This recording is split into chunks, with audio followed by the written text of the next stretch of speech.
Hi, my name is Urban Anjar and this is Photography 101, and today we are going to discuss the photographic brain. So let's get into it.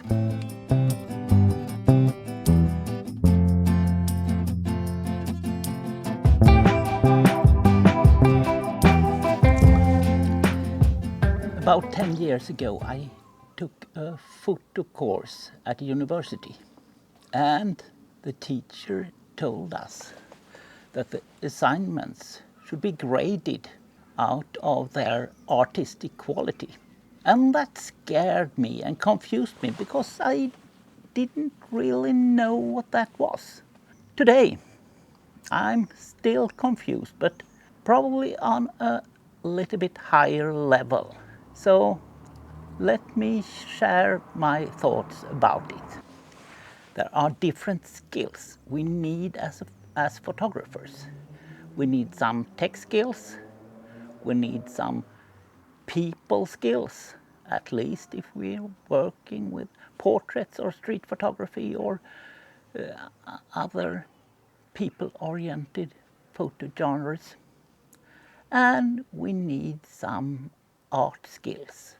If you are trying to make pictures that are nice, beautiful, you are trying to catch a moment, you're trying to make cool pictures, appealing picture, you're trying to grab people's attention, make them pretty, interesting, well, then you are at least a tiny bit into the art side of photography. So photography is, at least by a part, art. And we make pictures, not take. Remember that. We are creators. May call us artisans or artists, but at least we deal with aesthetics. We deal with how we can make people fascinated, keep people's attention, pleasure, emotion, and so on. And photo is about emotions. If we are into facts, and that's of course very important too, then spreadsheets, texts, equations and stuff like that often is more effective and more exact. There is an exception. Sometimes people work with photography in science, medicine, in police work, in making of maps, and in museum work. You're not trying to do those things more beautiful or interesting or something. Let's look into our brain. The brain is divided in the middle. We have a right side and a left side. And that right side, there is peace, love and understanding, art and seeing the whole picture of something. And according to an old story, we were told that we were supposed to live like that. But then there was a snake and a bad fruit, and suddenly we live like this instead.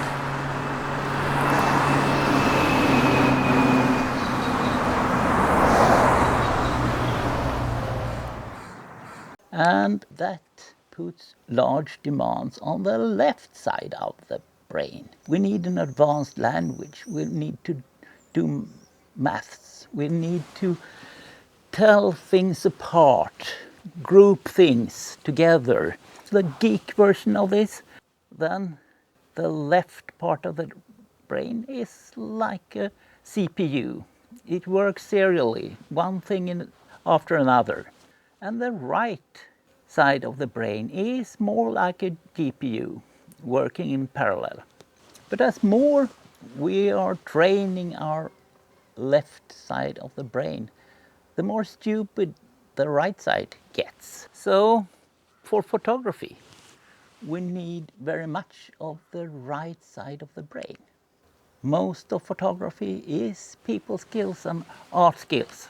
So we need to feed and train the right side of the brain. A good thing to read is Julia Cameron's book, The Artist Way, and there are exercises in it too. So don't only read it, do the exercises. We talk about inspiration.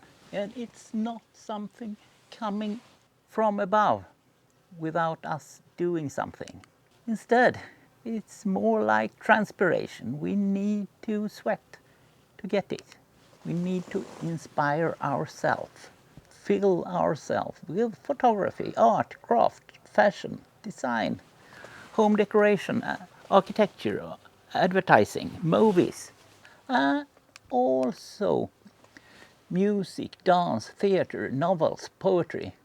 There are some words, subjects, concepts that could be helpful, some more stuff to do, and some advice. So keep watching. And by the way, please press like and subscribe if you haven't done that. First of them is composition.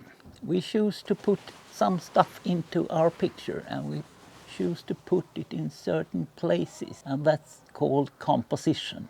And there are composition rules, but well, they are not rules like traffic rules or something. They are more like tips, guidelines, ideas, inspiration, and even more maybe sort of an afterthought, a way to discuss pictures afterwards. There is color theory. What is color and how do they work together? What does colors mean? And so on. You can study that. And it's also so that if we go out and shoot somewhere, we take in lots of impressions. We fill our brain with lots of stuff. Birds singing, flowers smelling, and the wind and the sun.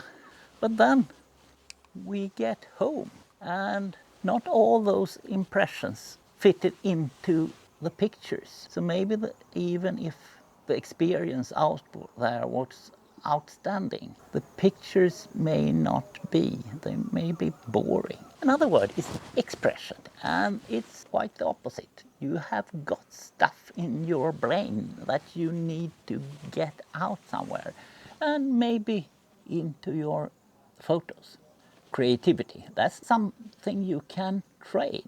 It's the skill to come up with lots of ideas, and you have to free your brain from lots of rules and habits and comfort and shame and stuff to make it more free, so you can create many ideas and you don't care if they are stupid or awful or whatever, because the next step, that's sorting and sieving and filtering, and you will find that most of the ideas are crap and just throw them away. Some are good but not good today because you need some planning, you might maybe need some more kit or something, so you can save them for the future and put them in your calendar for another day. Some others you can try to shoot and you see, well, that didn't go so well, but still, if you have got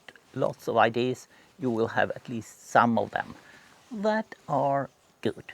We also strive to make unique pictures. There was an artist called Lucio Fontana. He made rather unique pictures. He took a piece of canvas and scarred it with a knife, and they sell for lots of money today.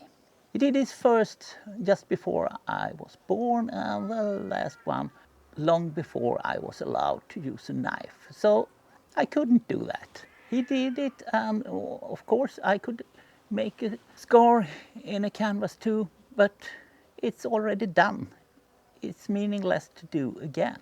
So is your elephant unique? Probably not. Probably others were on the same tour the day before and the day before that and the week before and the month before, and even after you, people come and shoot the same elephant. So it might be a good experience, but it's not something that makes unique pictures.